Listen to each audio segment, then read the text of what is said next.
सभी देवताओं और पितरों को नमन करते हुए मैं अंजना जोशी आप सभी के शुभ मंगल की कामना करती हूँ। आश्विन मास में पूर्णिमा से अमावस्या तक श्राद्ध पक्ष मनाया जाता है। इस पक्ष में जिस दिन आपके पितरों की मृत्यु तिथि होती है उस दिन श्राद्ध किया जाता है, तर्पण किया जाता है और प्रतिदिन तर्पण किया जाता है। देवताओं और ऋषियों को जल देने के बाद पितरों का तर्पण किया जाता है। जब तिथि का ज्ञान नहीं होता है तो पितृ विसर्जनी अमावस्या को तर्पण और श्राद्ध किया जाता है, जो कि सर्वपितृ अमावस्या भी कहलाती है। सामान्य रूप से श्राद्ध और तर्पण नियमित रूप से करते रहने से पितृ प्रसन्न होते हैं और आपको आशीर्वाद देते हैं। लेकिन जब किसी कारण से वर्षों तक पितृकर्म नहीं होता है तो पितृ अतृप्त हो जाते हैं और उनकी पीड़ा उस परिवार की पीढ़ियों को कष्ट पहुंचाती है। कई लोग ऐसा कहते हैं कि अपने जो बड़े हैं वो थोड़ी हमें कष्ट देने वाले हैं, लेकिन वास्तविकता यह है कि जब उनको पीड़ा होती है, उनका जो कष्ट होता है, तो आप उनसे जुड़े होने के कारण से आपको भी कष्ट होता है। आपके चलते हुए कार्य रुक जाते हैं, स्वास्थ्य और अन्य कई प्रकार से कष्ट की स्थितियां होती हैं।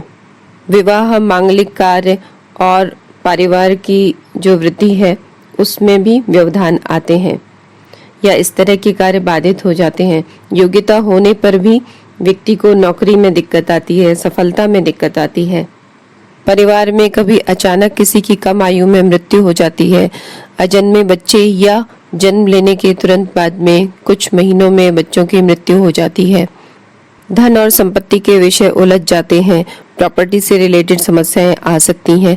इस तरह से किसी भी कारण से वह परिवार परेशान होता है जहां पर पितरों के प्रति श्रद्धा से, भाव से तर्पण और श्राद्ध नहीं किया जाता।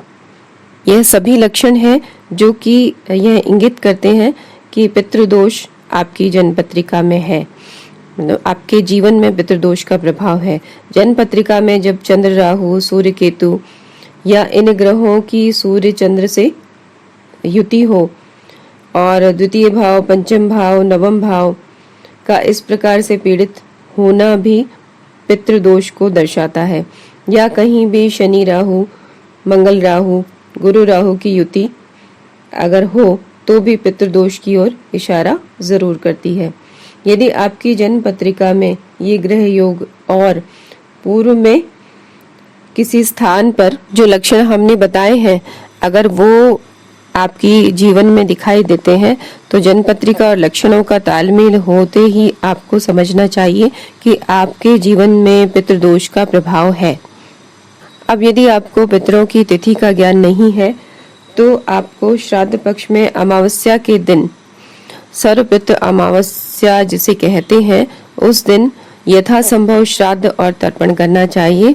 जहां परंपरा नहीं भी है वहां भी आप 1, 2, 4 जैसी स्थिति हो व्यक्तियों का भोजन आप दे सकते हैं। सूखा भोजन जिसमें भोजन से जुड़ी प्रत्येक सामग्री, दूध, तेल, घी और चावल, आटा, सब्जी और सभी प्रकार के मसाले, और साथ में अगर उस व्यक्ति को किसी चीज का शौक था, अगर किसी व्यक्ति के लिए कर रहे हैं विशेष रूप से, या अपने पितरों में से आपको ज्ञान है कि किसी को किसी वस्तु से विशेष प्रेम था, तो वह इस प्रकार से आप सभी चीजों को शामिल करके किसी पंडित को आपको दान करना चाहिए।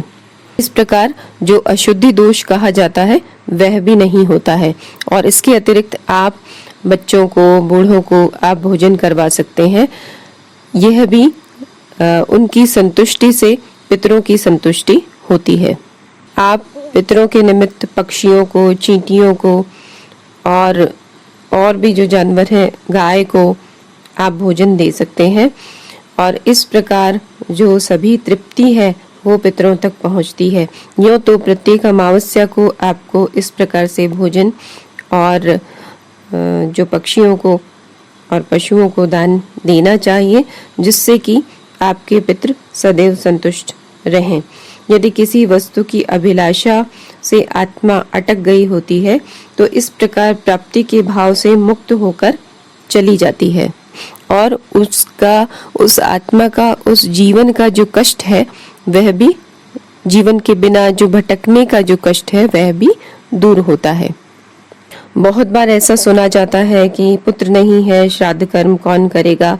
कन्या भी उन्हीं पितरों की संतान है, वह एक प्रतिनिधि बनाकर यह कर्म कर सकती है। गया जी के संबंध में तो विधान है कि एक वही ऐसा स्थान है जहाँ पर कन्या भी पिंडदान कर सकती है, ऐसा पद्म पुराण में कहा गया है।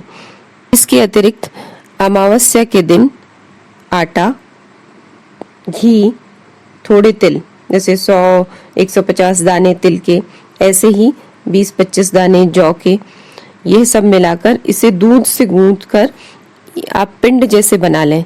आप 4-6 जो भी पिंड आप बनाते हैं वह बनाकर आपको गाय को देना चाहिए, और गाय को इस प्रकार से अर्पित करें जैसे आप अपने पितरों को अर्पण कर रहे हैं। जब आप इस आटे को गूंथते हैं तो उसमें आपको कच्चे दूध का प्रयोग करना चाहिए। इसके लड्डू जैसे बना लें और उन्हें गाय को दें।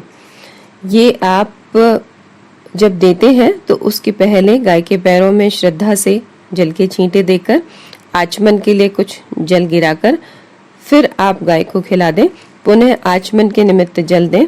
इस प्रकार करके सभी जल आप वहीं छोड़ दें, या तो गाय के जो जल का पात्र है उसमें, या किसी पात्र में या पेड़ में डाल दें। उस सामग्री में से कुछ भी, यानी एक तिल का दाना भी वापस नहीं आना चाहिए। आप अपने पात्र को बिल्कुल खाली करके वापस लेकर के आए। सर्वपितृ अमावस्या को यथासंभव आपके द्वारा भोजन, वस्त्र या अन्य सामग्री जो भी संभव हो वह आप दान कर सकते हैं, जिससे आपके पितृ तुष्ट होते हैं, संतुष्ट होते हैं, आपको सभी प्रकार का आशीर्वाद मिलता है। एक बार अगर आपके कार्य इस तरह से अटक रहे हैं तो आप इस अमावस्या को, जो कि आने वाली है, आप ऐसा कार्य कर सकते हैं। इस तरह से भोजन दे करके आप अपना एक बार इस कार्य की शुरुआत कर सकते हैं। अगर आपने वर्षों से श्राद्ध और तर्पण नहीं किया है तो उसके लिए यह सर्वपितृ अमावस्या बहुत उत्तम है। मित्रों, यदि आपको हमारा यह वीडियो अच्छा लगा तो प्लीज आप हमारे चैनल को सब्सक्राइब करें और इसे शेयर करें, जिससे किसी अन्य व्यक्ति को भी इसका लाभ मिल सके। आप बेल आइकन को दबाएंगे तो नए वीडियो के अपलोड की सूचना आपको तुरंत मिलेगी। आपको पुनः नमस्कार, बहुत बहुत शुभकामनाओं के साथ मैं अंजना जोशी आपसे फिर मिलूंगी बहुत जल्दी। जय माता की।